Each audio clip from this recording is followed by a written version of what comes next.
বাংলাদেশে নিযুক্ত জাতিসংঘের আবাসিক প্রতিনিধি গোয়েন লুইস এবং মানবাধিকার বিষয়ক সমন্বয়ক হুমা খান এই দুজন আমাদের আন্তর্জাতিক অপরাধ ট্রাইব্যুনালের চিফ প্রসিকিউটর অফিস পরিদর্শনে এসেছিলেন। আমাদের সাথে তাদের খুবই গভীর আন্তরিকতাপূর্ণ আলোচনা হয়েছে, বৈঠক হয়েছে।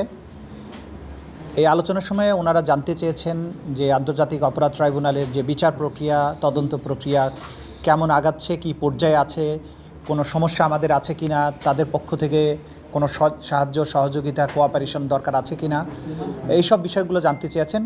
এবং এই বিচার প্রক্রিয়া স্বচ্ছ নিরপেক্ষ করার ব্যাপারে আমরা কী ধরনের স্টেপস নিচ্ছি, কী কাজ করছি, সেই ব্যাপারে কোনো অ্যাসিস্ট্যান্সের দরকার আছে কিনা, এইসব বিষয় নিয়ে খোলামেলা তারা আলোচনা করেছেন।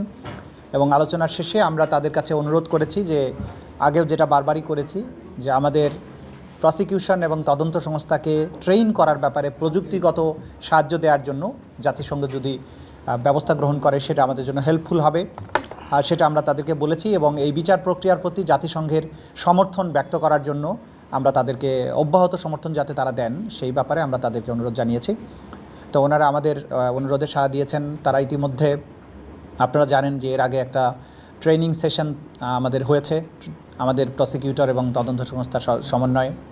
ভবিষ্যতে তারা আরও অধিকতর ট্রেনিং প্রোগ্রামের আয়োজন করবেন জাতিসংঘের তত্ত্বাবধানে।